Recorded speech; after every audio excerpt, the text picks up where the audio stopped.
I am responsible for a team that feeds thousands of kids every day, Yeah. and Okay. that is a really rewarding job.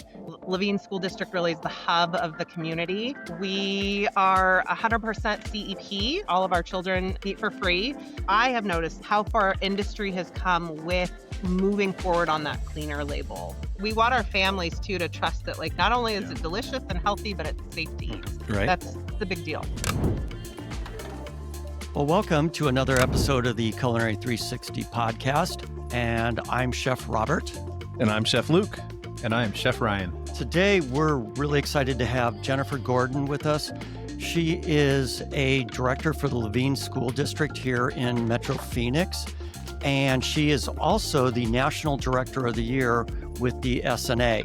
And Jennifer's going to tell us a little bit about her district and how she actually got into school food service and became a director. She was starting off in a different direction as a dietitian, and it's a pretty cool story. And I think it's a really great honor that she's been named the national director, and it's really pretty difficult to get to that level and all the things that you have to go through. So let's turn it over to Jennifer and let her tell us about this. Thank you for joining us. We're really happy to have you, Jennifer.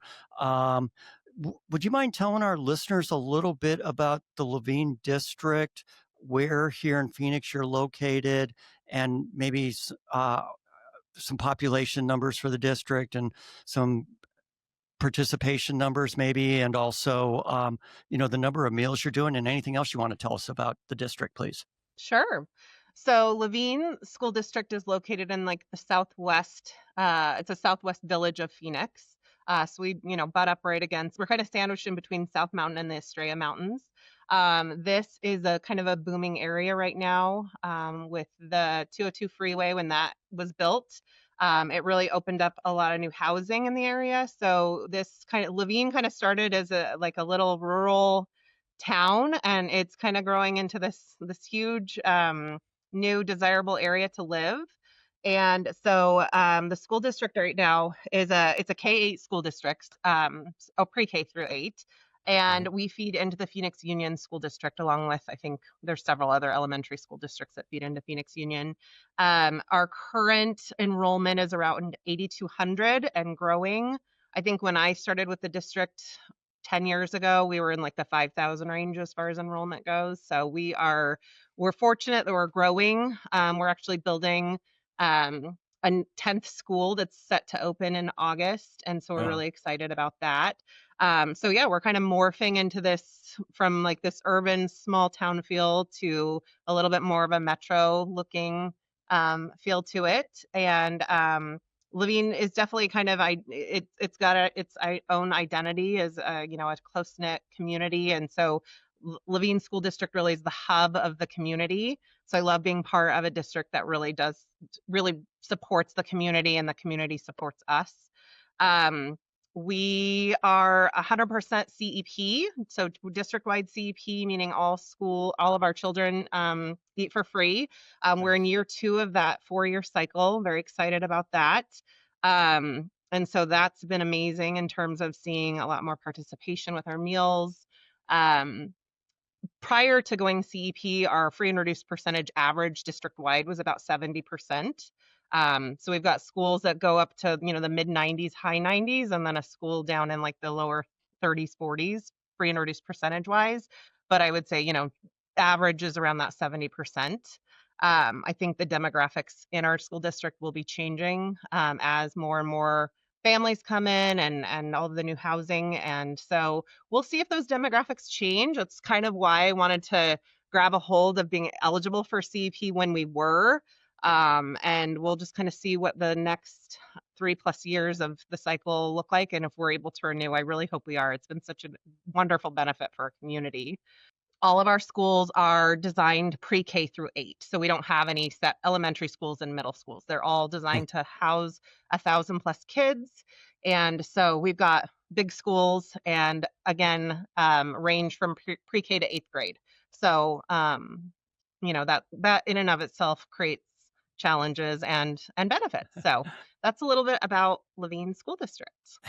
Awesome. Very cool. Yeah, I know every time I drive out that way for whatever reason, it's like that field that used to have cows on it or growing something is now a housing development. Yeah. The amount of growth out there is just phenomenal. It's crazy. So one of the things Yeah. that we really wanted to get into today is congratulations, you've been named National Director of the Year for SNA. So what an accomplishment. Yeah. Yeah. Nice So job. amazing. That's awesome. Thank you Yeah. so much. So honored. Tell us a little Huge. bit about that. What is the process to be nominated, and how is the voting happening with that? And then what has this meant to you? What new responsibilities do you have with this title? Yeah, it's amazing. I'm so honored. I was just blown away by being even awarded at the state level or the regional level, but to be announced as the national winner was incredible. That process is it's either a self-nomination process or someone can nominate on your behalf. It's a pretty extensive kind of questionnaire-based application. It's fully anonymous, though. They really try to remove any type of bias that happens. So you're not allowed to name your school district. You're not allowed to state your name. All of Wow. the narrative provided, you're using, the applicant, that sort of thing. And Mm. so that's cool because I think in this school nutrition world, I've been really involved at the state level and somewhat at the national level. And so to know that like you've got a committee of people that are looking at it for what it is and not for a name or who that sort of thing. So you do have to meet some criteria. I believe you have to be at least SNA certified. So they look at that. I believe you have to have been in your director role for I think 3 years. I could look back at that criteria, but it just it asked a lot of questions about serving your community and what you've done for your school district and school nutrition, what you've done to support the association, how you've involved your staff in that and that sort of thing. So it was pretty extensive. And so once you submit the application, it goes to the state level where a panel of people at the state level kind of judge all the applications that come in. They make a decision on who the state winner will be. That state winner is then sent to the region. So whatever region you're in, I'm in Southwest region, and so then a completely separate group of a panel is looks at your application and then determines from all the states who's going to be determined as the regional winner, and then all the regional winners are sent to a completely separate panel, and a decision is made as who the national winner will be. So really interesting kind of whole process, and it's been really exciting. I was recognized obviously at the SNA annual national conference this past July. That was amazing. I got to have my family there to support me and cheer me on. So that's That's been amazing. great. Yeah. My son, who's 7, he's in 2nd grade, has been so proud.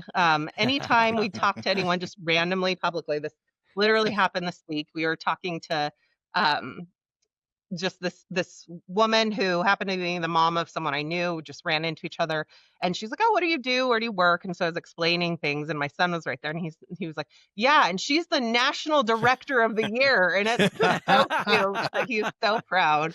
Um, it kind of That's puts me awesome. on the spot a little bit. I'm like, yeah, yeah, but yeah. So um, as far as like other obligations or anything, there's not there's not really anything. I think it's obviously put my name out there, and so it's opened up opportunities to have conversations with people like you, and just do other things for the organization and for the school nutrition industry as a whole. I've done a lot of interviews and things like that. So it's just a true honor and to be recognized. I mean, the other when you read about the other candidates who were awarded at like the regional level, it's like, wow, they're doing such amazing things with their programs too. So to be chosen amongst these like very high caliber peers is truly an honor. So, and I'm just a small town girl from Idaho that moved to Arizona a long time ago at this point, but so it's just amazing. It's been really amazing. Yeah, that's awesome. Well, I can see Nice. after Yeah. this podcast, Jimmy Kimmel is going to be contacting you to be on. And That's right. That's so cool. Do you guys do a lot of farm to table for the schools? We haven't done a lot. I think, procurement is a big challenge. It's not one that we can't work around, but we we are a self like each of our schools is a self-operate. We don't have like a central warehouse Mm. Uh-huh. or a central kitchen or anything. And so being able to and so we then therefore we also don't have like refrigerated vehicles and things like that to be able to kind of coordinate deliveries of things where, a farmer would be willing to kind of drop off at 9 different schools. So there's some logistics that have made it a little bit of a challenge. Through the Department of Defense fresh produce program, I mean, they really indicate when you're ordering your fresh produce from them if it's an Arizona grown product. So we Uh-huh. definitely try to utilize that. Very cool. We've done a little bit through our fresh fruit and vegetable program as well. Mm. I've worked with a local microgreens farm for many, many years. So we've dabbled. We haven't done as much as I'd probably like. And so I'm hopeful that we can kind of work towards that as a next goal to tackle. Yeah, very Mhm. cool. Do you kind of have like a set menu throughout the week that you just kind of base off of, like Wednesdays pizza days or like things like that, like Mm. when we used to go to school? Or Yeah, so does it change up? I do a 4-week cycle menu. And you'll be happy to maybe I only have pizza on my menu once a month. So, um I follow a really clean label initiative. That's been my baby since I started in this district. So I'm really particular on the products we bring in, and we've tried to incorporate more scratch cooking and things like that. But yeah, we follow a 4-week cycle menu. We changed some things up mid-year, so going into quarter three, or after we get back from winter break, some things will change. But and then we do some seasonal or holiday stuff, that kind of thing. But we follow for most part that cycle menu, and that really helps with costing and utilizing our commodities and our processed commodities and that sort of thing. So we've got it pretty dialed in. Nice. Are Very you cool. doing breakfast and lunch? And are you doing any other meals or any other take homes or summer programs too? We participate in every possible program that we can. So we do school breakfast. Some of our schools, through COVID and all that, we've really like morphed our models. So, for a minute we were all doing universal breakfast in the classroom. We've kind of gone away with that from that, which has its pros and cons. But most of our schools do breakfast in the cafeteria. Some do like a grab and go model. And then what I've really focused on this year is kind of like a second chance breakfast, so that we're getting all those kids that either chose to play on the playground and not come into the cafeteria to eat breakfast, or arrive, late or right on time to not be tardy. So we've done that to kind of capture those kiddos that probably still need a good wholesome start to their day. And then we do have the lunch program. We also participate in the fresh fruit and vegetable program, which is a nutrition education based program, and that is at 7 of our 9 schools. We actually used to have a little program called the Special Milk Program, which is a very small USDA program, and that is meant for kids who don't participate in breakfast or lunch. We've got like a developmental preschool at a few of our campuses, and so they're just there for like a half day, 4 days a week. And so they used to buy milk from us. And I Mm. said, well, there's a program out there where we can have USDA buy the milk. Mm. So we did that for many, many, many years. And then, yeah, we have a summer feeding program. We do the at-risk after-school meals program. So that's something where we're providing a supper. We do more of like we call it a super snack. So we do quick, easy kind of bistro box type concepts after school to just feed all those kids that are there for clubs or Mhm. tutoring or sports even. And then because of that program, I'm also able to feed lunch to kiddos during our breaks. So we always feed over fall break, winter break, spring break.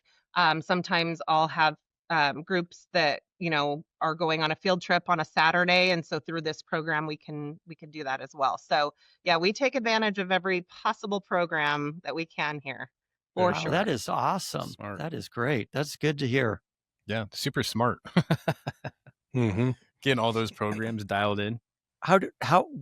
What would you say is the hardest part about finding these programs and these grants and the initiatives that are out there to help pay for some of these programs? I mean, any of it takes a little extra work. And I mean, I'm not a grant writer by any means. And so I think that the time, setting aside the time to be able to, thoughtfully write out grants or really think strategically about how that'll support your program or how you would be able to sustain that after the grant funding goes away. That takes some time and effort to put into that. And then, of course, any program you do, it means more paperwork, more oversight, more staffing. And so, yeah, it's just a matter, I think, of just, either delegating or just allocating the time because it's important to be able to do that. And then, I've got an amazing team. My cafeteria managers are great leaders. And so they do what they need to do at the site level. When we added the at-risk after-school meal program, because of that higher increase in the reimbursement rate, I was able to staff more people on a full-time basis. And so there was That's a nice. lot of, I think, appeal to, having more full-time positions available. And then, of course, we're feeding, and so we're able to sustain that. And so there's definitely been a benefit. I mean, I'm able to, for those that want to work over the breaks, people can sign up to work summertime, same thing. So yeah, I think it's just a matter of finding, the good talent and the leaders to kind of help you carry through your vision. And I think as long as everyone's on the same page that all these things are really good for feeding kids and nourishing kids, then it's worth the time and effort that goes into that. Nice. Do you ever use like volunteers? We haven't really needed to. That's good. I've had a few ask from time to time, but I've never really had a lot of requests for it. It got very lean after COVID. I'm sure, we had a hard time. A lot of people left. It was a really tough time. So thankfully, I didn't even get to the point where we needed volunteers there. We were able to kind of creatively employ some other part-time people within our district to help us out.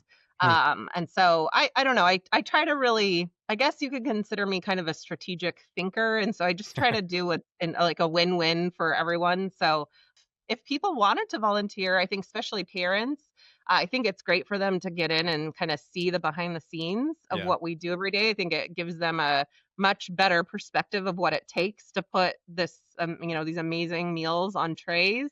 So I would certainly welcome it. I just haven't personally gotten a lot of requests for it. Yeah. Interesting. Robert, I think I see an opportunity there for you. Yeah, there you go. I was going to say, Robert will be the first to volunteer, I'm sure. Sure. Hop on that 202. Get over here. How many staff members do you usually have in like a kitchen throughout the day? In a kitchen, anywhere from 5 to 7. Okay. This depends on the participation at that school. All schools have a manager and at least one full-time worker. Some schools have 2 full-time workers, and then we have some part-time workers as well. So you said there's 8 schools in the district? 9 9. going on 10. Yeah. With the Yeah, That's yeah. good. When my first week that I started here, I was going to the groundbreaking ceremony of our 8th school, and so now we're on to 10. Yeah. How many kids in each school, kind of estimating? They're about 1,000 at each school, give or take. When do you anticipate the 10th school opening? It'll be open for the next school year, so August of Next year? 2026. Okay. Oh, Yeah. that's exciting. Yeah. We just had Very our cool. groundbreaking ceremony 2 weeks ago. It was attended by quite a few local governmental officials, and so it was a big deal. It was done really nicely, so it's very exciting. Cool. We've got other schools that in districts that are nearby that are having to make tough decisions to close schools. Yeah. So it's nice to be on this side of the coin where we're growing and building other schools. But I think we know that there's a cap to that, and so I think our leadership team is really good about making sure we're not overextending ourselves with opening, getting too crazy and opening too many schools. We've been really mindful about that, but we're at the point where we've outgrown some of our schools, and so we got quite a bit of state funding to open this next school. So while you're going, I'm not sure where you are involved in the process of this next school and what the timeline. to get to there is, are there things that you're changing in the cafeteria and the kitchen at this new school that are different than the current schools that you have? Not really. Again, like I said, when I first started, I was there at the groundbreaking. A lot of the design of that school had already happened, so I was just kind of involved from the tail end of that. And so I've learned from that school. And Okay. then when the ninth school was built, we took from what we learned with number eight, and definitely made tweaks to nine. We're making a few shifts, but not really. And I've actually retrofitted a lot of our other cafeterias so that they all have the same amount, same equipment, same Hmm. layout for, Okay. out in the serving line, that sort Yeah. of thing. And so we have steamers, we have convection ovens, and we have kettles. My one wish would be if we had skillets, but Mm. we Okay. don't, and we don't really have space to add those without losing something else. But we're able to kind of get it done with that kind of equipment, and that's much more equipment than a lot of other schools have in their Yeah. kitchen. So I will Right. take it. Mhm. Get some combi ovens in those bad boys. Yeah, no, I'm that's gonna just great though, because you've we'll learned just through the keep process, and keep you've got going. something that's working. So, so now you just keep don't get rid of Yeah. what works. For sure. I think the design on our kitchens it's a great layout. It really meets our needs. And so, yeah, it's nice to be able to not have to like completely start from scratch and have a good like, baseline to kind of build off of. So, fortunate in that because certainly kitchen design is not my like forte. I went Yeah. to school for nutrition. So, You mentioned during COVID, obviously it was difficult to staff the kitchens. And mm, I mean, obviously that was a common issue across the country, especially in schools, but really all food service. But, now, we're, I don't want to say we're past it, right? But we're past it and we've moved on. And I feel like kitchens have become to be more staffed, but I feel like mm, also when I visit kitchens now, the staff seems to be, we have a different staff, like whether it's, a different mindset in the kitchen, different processes and things that people have adjusted to. Have you seen that? Do you feel that in your kitchens as well? I do. It was tough for a minute. We were really lean and it was hard. I think it was probably like the 2022 school year was like we wouldn't get anyone applying. Like we were just like the moment someone applied, we were interviewing for them and I hadn't experienced that before. I usually had a long list of people to be able to choose from and interview and so that was tough and I will say, and I think it's one of those things as much as in an interview, you try to really emphasize how much work it is, how Hmm. physical it is. This is a tough job. Right. It's a tough job. And, you try to do as best you can to really paint that picture, but they get started and they're like, oh wow, you weren't kidding. And I thought I could do this, but this is just too hard for me, or this isn't the kind of job that I'm gonna Hmm. thrive in, kind of Yeah. thing. And so we've definitely had it's kind of one way or the other where we've had the people that we've had for years and years and years and they love it and they stay. And then we've had the people that, will last a week, last a couple months. And so that turnover has made it hard because we're still trying to move forward. And yet Hmm. when you're constantly either down a position or two, having to retrain people, putting all the extra work on the staff that are there, it causes challenges. But it is certainly getting better and better. And so that is good. But I would say even like the style of the worker, it Hmm. just seemed like that shifted too, where I think people are more apt to take days off, whereas Hmm. before you just didn't see that absenteeism being such a challenge to work through. I guess we've had to morph a little bit and be a little bit more accepting to what people's work style or ethic. Nothing too crazy, but yeah, I would say it's just definitely been a little bit of a shift in that mindset. And maybe that's okay. Maybe we were all working ourselves to the ground too much and working, I think especially like people aren't willing to like work through an illness now. Uh-huh. Um, Hmm. Yeah. whereas before COVID, I think we all, you were, you know, You working walk, through you were there, anything. And right? so, Yep. and maybe that's not a bad thing, right? That's great. Mhm. How long has your longest employee been working with you Mm. in the kitchen? I think 30 years. Holy moly, Wow. that's a lot. Yeah. That's good. Yeah. One of our Wow, that's managers, awesome. That's so her cool. name's Yeah, Luz, she's been around a really long time. It's funny, her husband and I used to work together in the restaurant Uh, industry before I knew Luz. So yeah, her whole family is kind of in that food service industry, but she's been here a really long time. Um, and as far as I know, she's, still planning to stay. So yeah, I That's mean, I've awesome. got people that literally started 2 days ago to people working, 30 plus years in the district. wow. Dang, that's awesome. All At right, least so you you got let the those cat out of veterans the in there. bag. Yeah. You've worked in other food service. You've also said that you started in Yeah. Iowa? Idaho, Idaho. Idaho. right? Yeah. So Yeah. tell Idaho. us how Yeah. how did I you know there's get? a lot of Iowa, Idaho, Ohio, Idaho. Yeah. What were you doing in food service, and then how Yeah. did that transition into becoming into school food service? And Mhm. tell us a little bit about your background, please. Yeah. I never did anything back of the house. I worked as a server for 6 years at a restaurant that got me through college. It's actually where I met my husband. No. Awesome. He was one of my guests. uh, but and prior to that, I had done a lot of other, like through high school, I worked in fast food. I worked at a grocery store.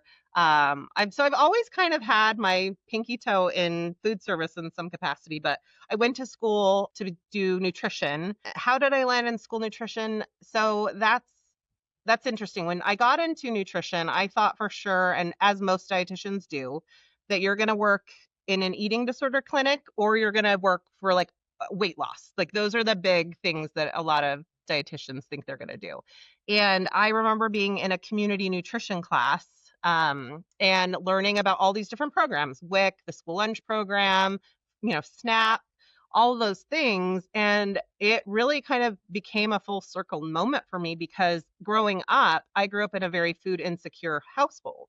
Mhm. And it for me was like, oh, I participated in those programs. I was a participant. I was, eating school breakfast and school lunch. And relying on those programs and SNAP and WIC and all those things. And so it really kind of lit a fire for me of wanting to do something in community nutrition. So, I spent a little bit of time interning at a WIC clinic. And then I had a friend in college who started working for the Arizona Department of Education, and she was really enjoying it. And she thought, there's a position open and I think you'd really enjoy that. So I started my school nutrition career kind of backwards, where I started at the state level working in, the policy and the regulation side of things. Okay. And there was a time, and I eat my words now, where I said, I will never be a food service director. I was like, that's too hard. But through that opportunity, I got to travel around the state and got to see amazing, wonderful school nutrition programs and meet a lot of really great people. And as time went on, I just, people would, call or we'd troubleshoot challenges or things they were going through as a school nutrition operator.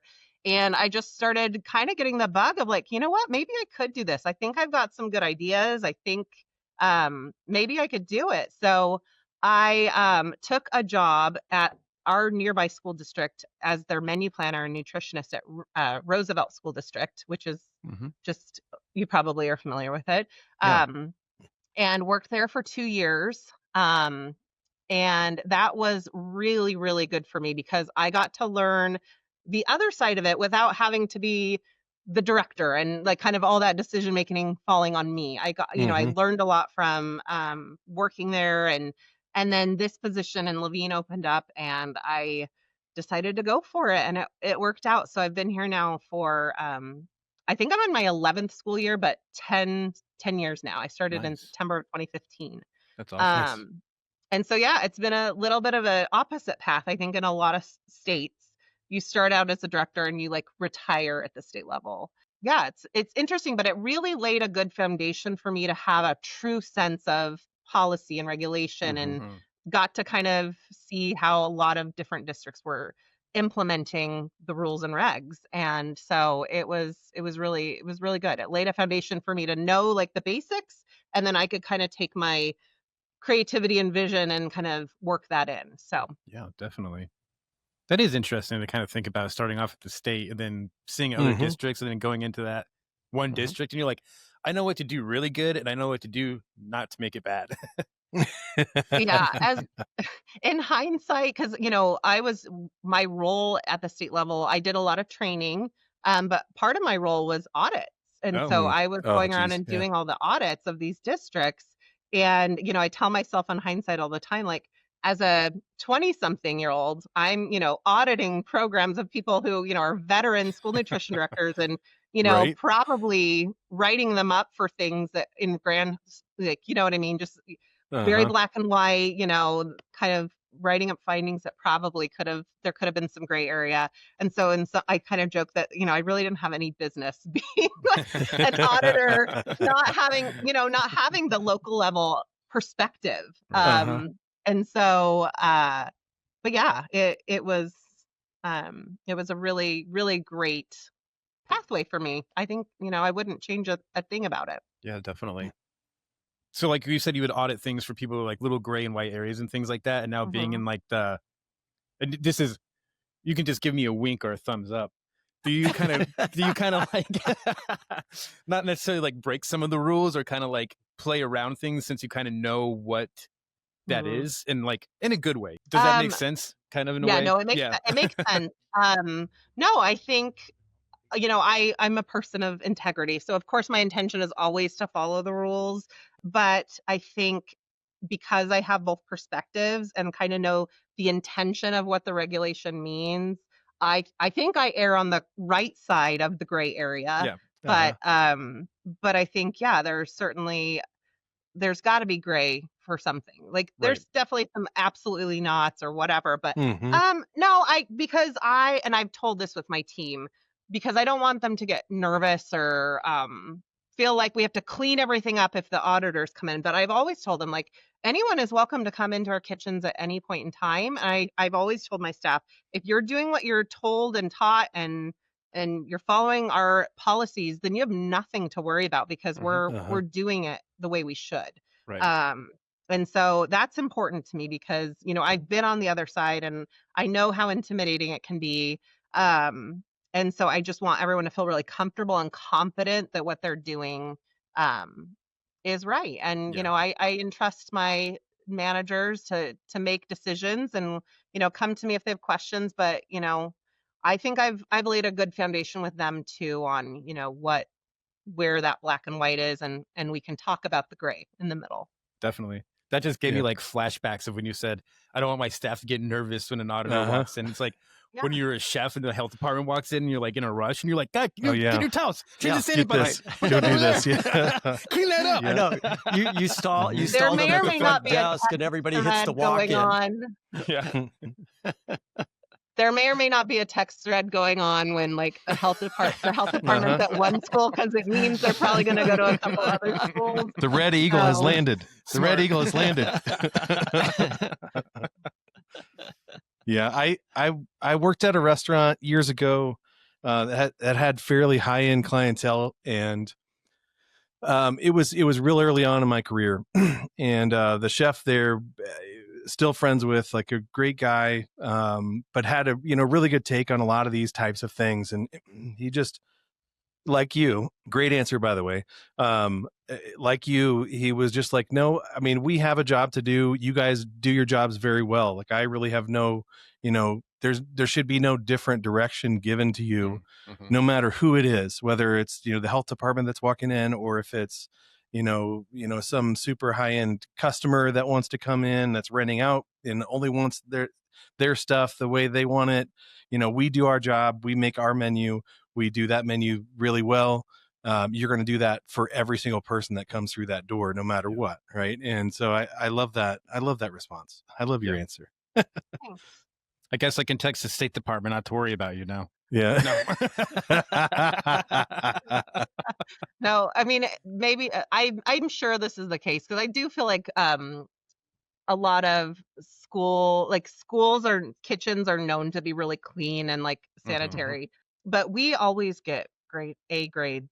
It and the man like there's one time it was out of their control. It was like a maintenance issue where something needed to be fixed. And I remember that manager got a B and he was so upset. And so they take a lot of pride in that A health rating is something to brag about. And I just make sure to always share that with the principals and all that when those health inspection reports come, because that's important. We want our families too to trust that like we're preparing really safe food. Not only is Yeah. it delicious and healthy, but it's safe to eat. So Right. that's a big deal.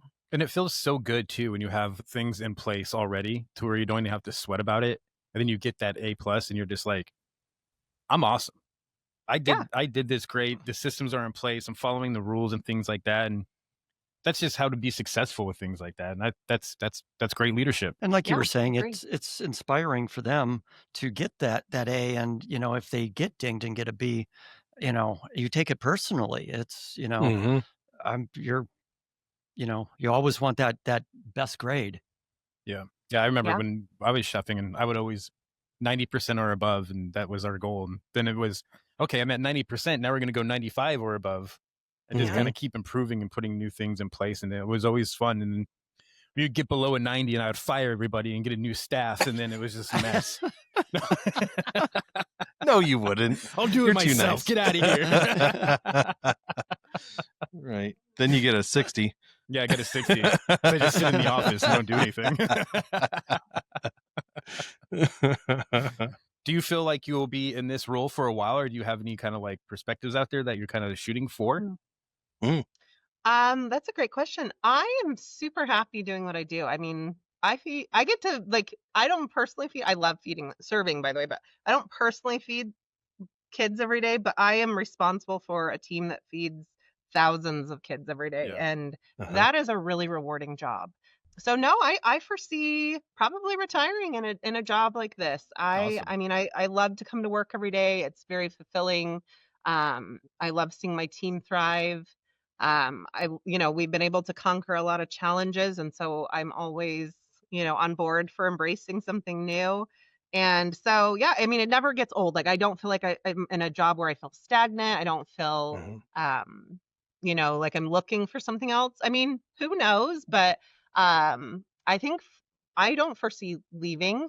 And I have my kids, a second grader, and I plan to keep him here in our school district. And my daughter is only about to be 3, but plan to put her in. So I think, Sweet. the plan is to be here for the long haul. I've worked really hard to get where we are. I remember when I first started, and it was before I had kids, but I would put in 10, 12-hour days here because there was just not a lot in place. Like you said, those systems and those things. So, we didn't have standardized recipes. We didn't have, our food safety book. There was just so much work that had to be done. Things were, the program here was still great before I got here. But, I think having that state agency perspective, I was like, we need to have some of this stuff in place. Yeah. It was really interesting when I first got here too. It was a little bit more like each school kind of got to do some variation of what the menu said. And so I remember it was really fun actually standardizing things like as simple as like a chef's salad. So remember early on we'd come to manager meetings and I'd say, okay, every manager bring your version of your chef salad to the meeting. And we would all look at it and we'd all decide and agree together on what the chef salad for Levine School District should look like. So it was really getting that idea of standardization and kind of the theme of, at McDonald's, you go, maybe that's a bad example here, but you go somewhere that's like a chain restaurant, you expect something one way or the other. That was a really like fun exercise. We did that a lot. And I'm the kind of leader that I understand decisions I make impact those that are boots on the ground working day in and day out in our kitchens. And so I really try to involve them in the process as much as possible. And so doing exercises like that was really fun. But yeah, I mean, it's been a lot, 10 years, it doesn't seem like long. It's flown by, but this is kind of my baby now. Like I've invested a lot of my time and energy here. And, Definitely. I work for a really good superintendent who's very supportive of our programs. He loves to bring his whole council team into the kitchen. So when they go visit schools for like other reasons, like observe classrooms and things like that, they make it a point to come into our kitchens and have our meals. So I just, yeah, I feel very supported. And I feel like I'm also given a lot of um, latitude to make my own decisions and make my program what it is. And so, it makes coming to work and being able to make my program, um, really an easy yes every day when I wake up. So, Sweet. as long as things continue that way and I'm not feeling stagnant or not feeling like I'm contributing and moving us forward, I plan to be here. That's awesome. I That's love very the cool. buy-in. I love the way you did that with the salad. Getting everybody to look at it together, like that's kind of genius. But such a simple step. It also like takes a little bit of the pressure off you also. Like, you're getting them there. Everybody's deciding this all at once together.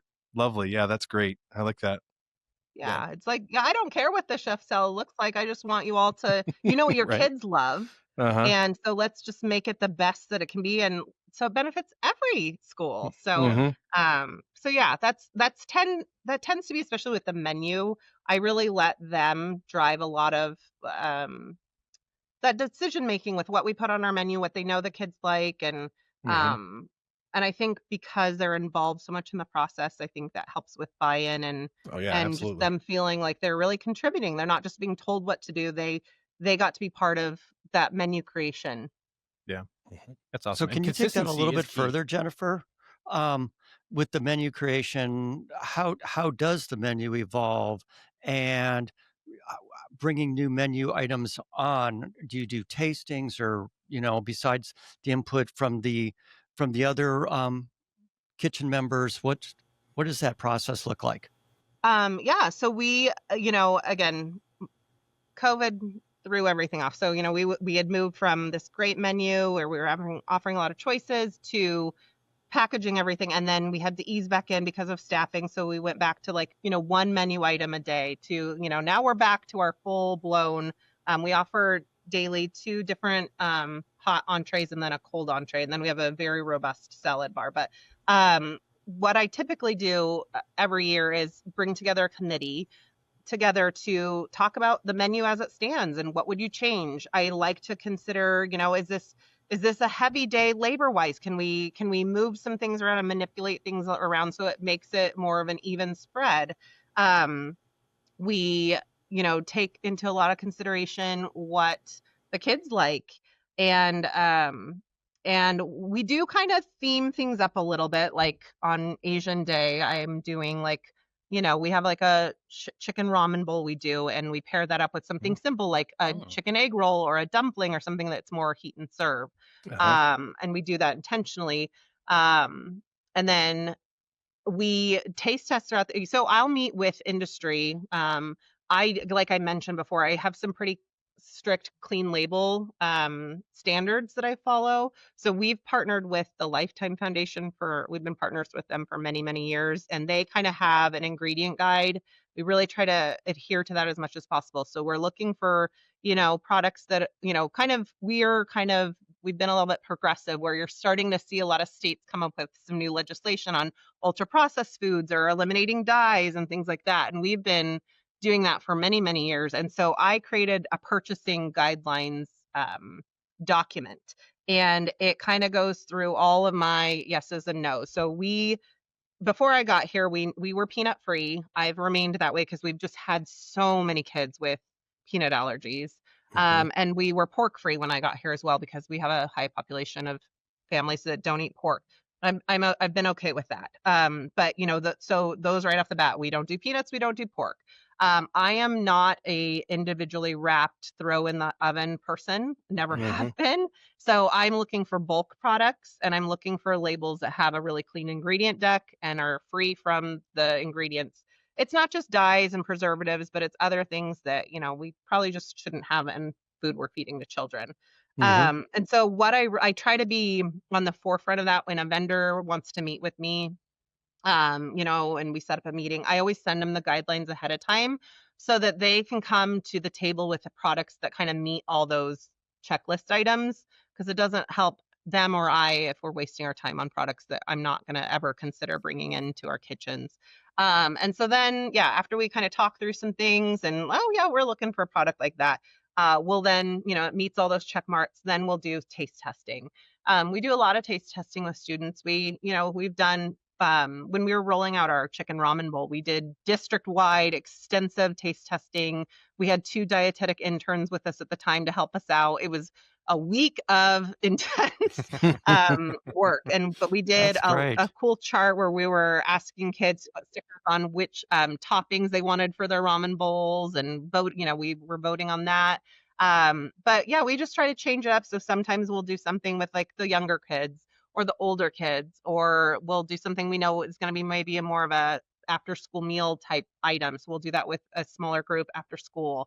We do a lot of taste testing in the summer too, just because we have a little bit of we don't have as many, we have kids, but they're not as rushed to get back to class. So, we can get a little bit more thoughtful with that. So yeah, we definitely taste test items before it makes it to the menu. Our menu, honestly, at this point, is pretty solid. And so we've only had to like plug and play a few things here and there.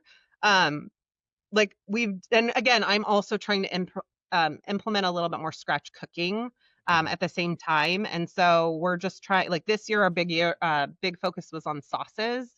So we are making our own ranch. We're making our own chipotle sauce. We're then from there making like a chipotle ranch. We're making our own teriyaki sauce. And so those take some time. But those are things where we can kind of like implement them into the production of the day and do those ahead of time. But, so I just try to slowly throw a little bit more at them. But, that's kind of how the process works. So I don't know. I would eat lunch in our cafeteria every day because Yeah, I would. they're all like, they're really, Yeah. it's really good food. I'm really proud of the fact that we only have pizza on our menu once a month. Yes, do we have our chicken nuggets and our tenders and hot dogs and hamburgers, the things kids like? Yes. Mhm. But they're once a month, and we're putting other international flavors on the menu. And just trying to dabble with that, but also kind of pair that up against maybe a less intimidating food. Yeah. Because I'd hate to put all this ramen on the serving line, and that's just not something that is like appealing to all kids. So there's always kind of a choice that's maybe a little safer for kids. But kids surprise me. They're definitely Mhm. more, their taste buds are morphing. I think they're exposed Yes. to a lot more flavor Mhm. profiles, and then spice. Mm. Even our little kids will go for the tahine and the spicy chicken sandwich and things Yeah. like that. And so um I'm never surprised anymore by what a kid like. Some schools, like the ramen is really popular with the younger grades, and I would think that would be something more appealing to like our middle schoolers. So we're always just trying to keep things interesting, but we just have so many tried and true menu items that the kids would like revolt if they weren't on our menu anymore. So um, Right. it's nice to be at the point though where we can kind of just plug and play a little bit and not have to revamp the menu completely. Yeah. And again, because everything only is served once a month, we're not getting a lot of that menu fatigue. Yeah. Mhm. That's great. I noticed. So I have 2 kids also. I have a high schooler and I have a elementary, soon to be middle schooler. And back when I was in school, pizza was once a week, right? And pizza was like one of my favorite things. Like I looked forward to Yeah. that. I had school lunch every day, all through my schoolhood, whatever you want to call that. Um, but for me, like that was a part of the deal, and like that's what I wanted. I think pizza's better now than it was before. But to your point, and this is always sort of amazes me about my own kids, they don't really look forward to pizza day as much. Yeah. Like, it's, the quality of the pizza is better, but at the same time, there are so many other things that are being served now in the school meals that are just fantastic, really. And I think, I don't, kudos to you. Kudos to all the food service directors out there for the push that everybody has Mhm. been doing over the past, I would say like 20 years, to bring in new flavors and to bring in new innovative products and ways for for children to get exposed to some of these flavors, because yes, their families are exposing them at home and maybe when they go out to eat, but a lot of these kids are really experiencing this at school. They're Yeah. not going to see, bulgogi. Like kids aren't going to see bulgogi, probably at home, or like a lot of kids won't, right? Some kids will, obviously, but the fact that there are school menus out there that have these types of ingredients and menu items is amazing. I love what's happening there. And I think it's really cool to think about too, is how far food's come along since like we were in school, where Mm-hmm. I'll get clients that will come to the kitchen and they'll refuse to get like frozen products, and I'm like, Mm. I mean, frozen products nowadays are kind of better than getting it fresh at this point, So some of because them are, yeah. they're so like nutrition value and better. Like we've come so far now to where it's like you really can't look down upon things that you can use to be successful in like school cooking or cafeterias around the world and stuff like that, which is really cool to my idea. Mm-hmm. Yeah, I kind of think of like a lot of frozen. Again, for me, I'm looking that we're kind of clean label and not heavy on preservatives and things like that. But if you think about it, it was scratch made somewhere. Yep. Uh-huh. It just wasn't in your kitchen. So they Exactly. froze it and they're bringing it to you. Yes, you're reheating it, but I mean, and of course, nothing's better than making something from scratch in your own kitchen. But we have staffing issues and equipment issues and time issues. So you Mm-hmm. do the best you can. Definitely. And so, yeah, I'm not opposed to it. I just, and I think I have noticed since, again, being here 10 years, how far industry has come with kind of moving forward on that cleaner label. Uh-huh. I think the demand is out there, again, especially now that we're seeing a lot of state legislation and everything with, the MAHA movement. But, I've had great partnerships with industry. I've had, industry who, I wouldn't put something on our menu because it was great, but it had caramel color. And they were able to go back to their QA, I don't know who the people that make this stuff and Right. decided, what, the caramel color wasn't needed. And they pulled it out of their item. And we're talking about a national manufacturer. And, so that benefits everyone. And so it's nice to know that so many products are accessible. And I know I'm talking to chefs, but but yeah, it's that balance again of what can you focus, I guess, what can you focus on doing really well in your kitchen, and then let, the other things that are a little bit easier labor kind of come and fill in the gaps there. Definitely. Mm-hmm. And I think it's awesome how you're doing your sauces in house now. Like when you buy Yeah. those sauces, do you look at those labels and how much shit's actually in that stuff? Right. Yeah. Oh, Like I it yeah. know, blows my right? mind. And then also too, it's so much more cost efficient for you guys, probably making your own sauces in house. Like Yeah. great, like starting with the scratch cooking with sauces. Like Mm-hmm. I love that. Yeah, and it's when I interview people, and you ask them, why do you want to work in our kitchens? They always say it's because they love to cook and they love kids. And so let's get them cooking. Let's, Yeah. it's instead of, I feel like when you're putting a little more heart and soul into what you're making, there's pride there, there's an investment in it. You're not just heating and serving something someone else made somewhere else. And so, yeah, sure, it's a change in the mindset of like the labor and what the work looks like, but it comes more from the heart. And what's better than like you guys do this every day, right? You're feeding from your heart. It's coming from that, you're carrying on that energy to what you're putting out on the serving line. And so that's a win-win. Yeah, definitely. What are you smiling about, Robert? I'm liking what I'm hearing. I'm liking the passion of cooking and feeding the kiddos and doing it the right way. It's great to hear that kind of stuff. Makes me feel proud of my Phoenix and Levine. So, would you say that there's a most popular fruit or vegetable amongst your students? There's some canned fruits that are very popular. Mandarin oranges, of Yeah. course. Fresh, we do have a lot of canned fruit every day, but we also offer fresh fruits and vegetables every day. Jicama is very popular in our community. And I don't think I had jicama until I came to like a school district. And I think I don't know if Roosevelt did or not, but it might have been my first exposure to jicama, might have been here in Levine. And that's a staple in a lot of families Right. here. So jicama is very popular. Strawberries, of course. They love apples, they love grapes, carrots, of course. But back to the sauce. It's funny because now that we're making our own ranch dressing, I love hearing the conversations that our staff have with the students, and they'll now at one school, the ranch dressing is now the manager's ranch dressing. So Chris's ranch dressing, they love Chris's dressing, and so I love that. Yeah, Yeah. that's good. Yeah, that is cool. Kids know that you're Mhm. making it in the house and get like that cool nickname. And you're like, yeah, that's Mhm. making Yeah. Chris probably feel really good too. He, Yes. I'm sure loves Like, Back to the jicama. Are they eating the jicama by itself, or is the jicama with a dip or a dressing or something? Um, it can be plain. Sometimes the managers or the staff will put a tiny little lemon wedge on each of the Hmm.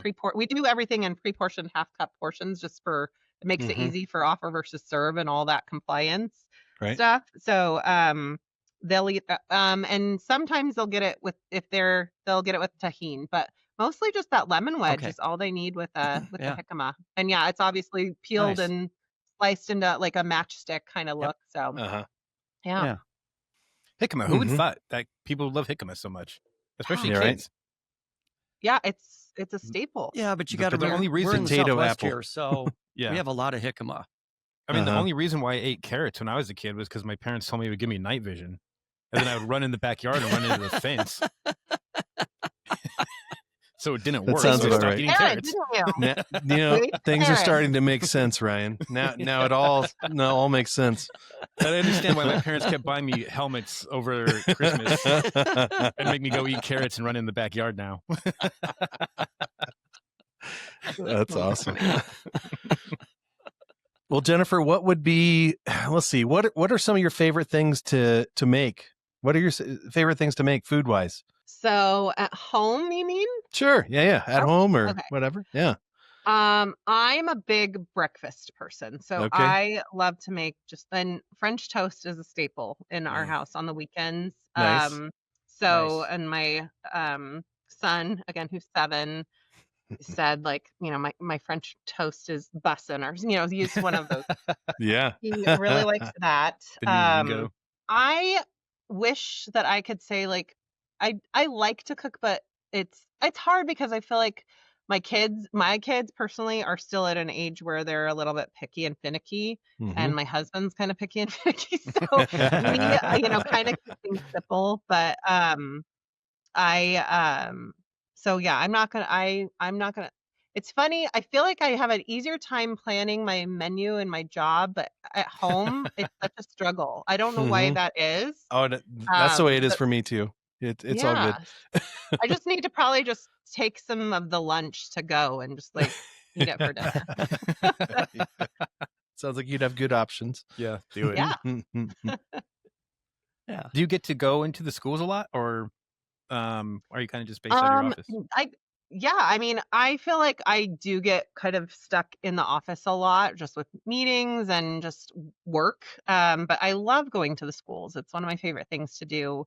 So I love serving when I can. It's so funny because I'm not there very often. So it's so funny how observant kids are. But most times if I'm in there serving, they'll be like, "Are you new?" And I'm like, "Yeah. How am I doing? Am I doing okay?" Like I like to kind of just play incognito. But it's fun. As much as those interactions with the students are just so brief, Mhm. kids are just so funny. And Mhm. so I enjoy that, and I enjoy being able I would never ask my staff to do anything I wasn't willing to do, of course. So, I like to be able to go in and wash some dishes and, serve and keep up with them because, they're so fast and they're so good Uh-huh. at what they do. Um, and so I wish I was out in the schools more than I am, but I enjoy it when I get the opportunity to do it. And then with my son, he was really picky for a long time and then wasn't really willing to eat school lunch. And I'm like, you have to eat school lunch. I'm your mom. Like this is and so again, he's in 2nd grade, but for kindergarten and 1st grade, the deal was I would come have lunch with him if he would eat school lunch. And Mm. so, it started out as just it started out as French toast day. again, I mean, he's the French toast with my son. And so that was like the one day a month he would eat.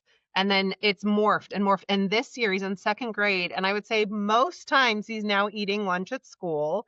And I'm also starting to see him eat more fresh vegetables. And I'm like, you're eating a carrot? And he's like, yeah. Yes. And I'm like, and so it's been really cool to see that. But I very much have enjoyed having lunch with him and interacting with the kids once they're seated and having those little sidebar conversations with the kids once I see them like enjoying what they're eating. And so yeah, it brings a lot of joy to me to go to the schools, and part of me wishes that like my office was at a school or something so I could just like pop down, but it's not. So, you know, that should be something I wish I was. I'll just say I wish I was in a school cafeteria more often than I am. Yeah.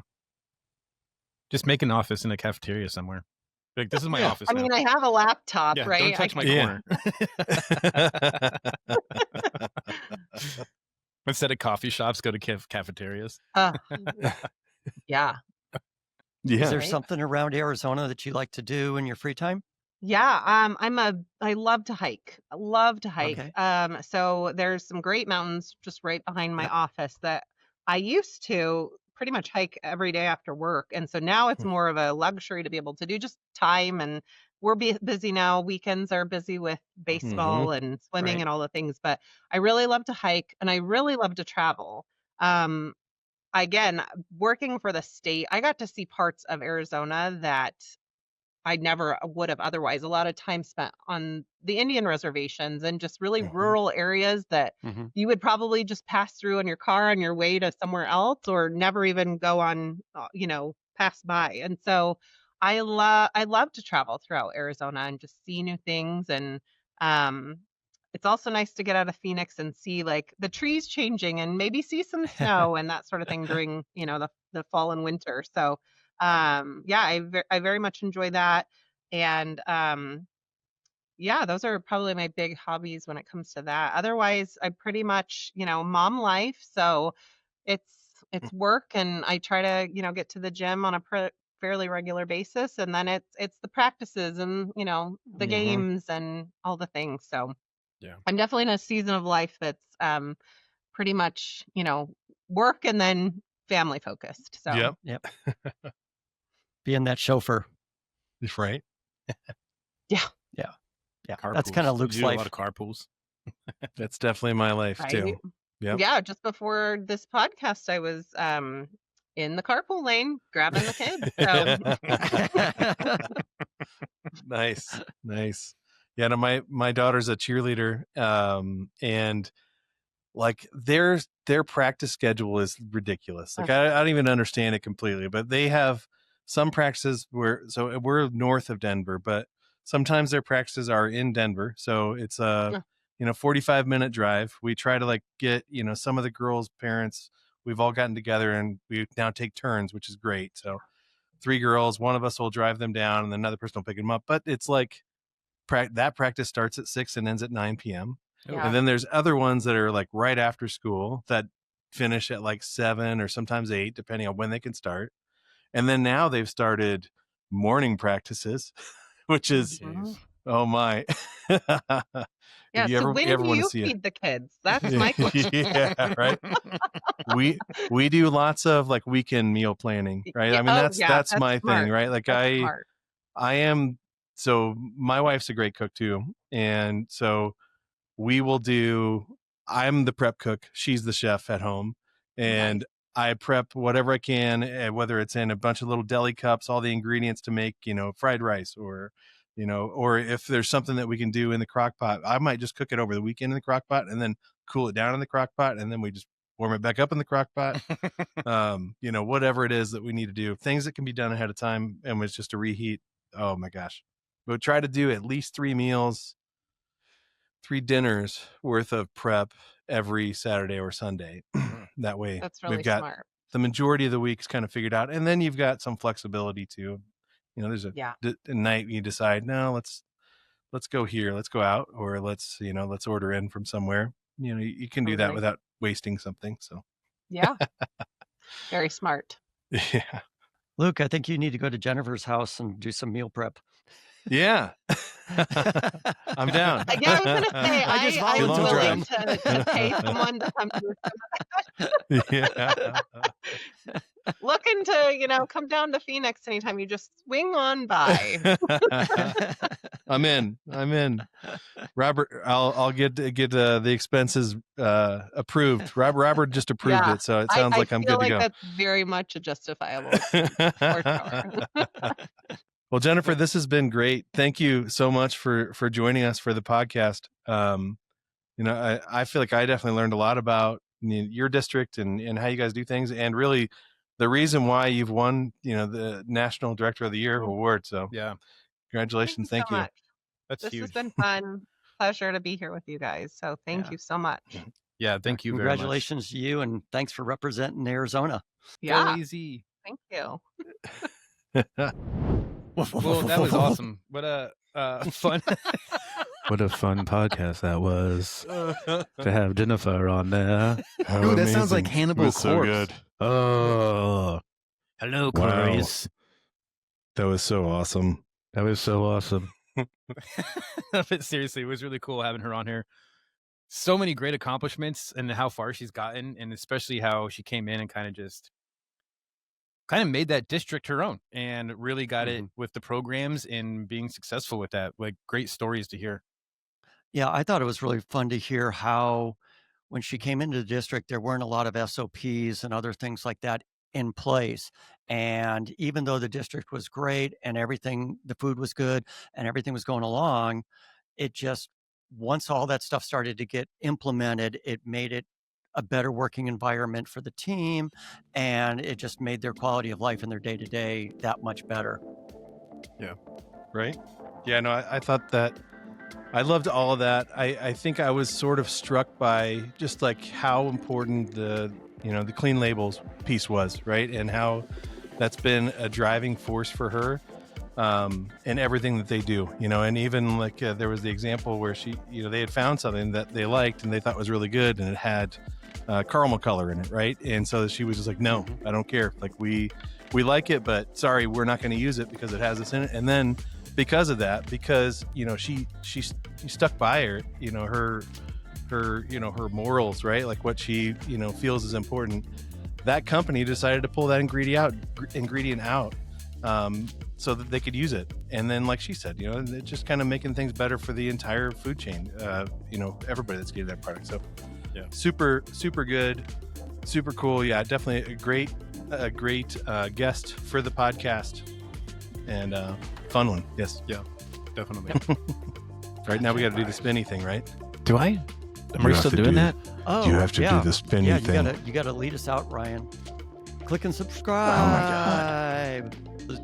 Jesus, Robert, come on, man. Really?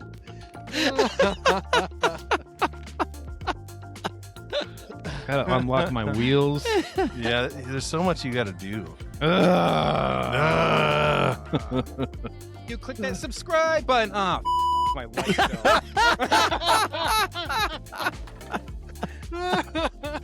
What just happened? That was a disaster.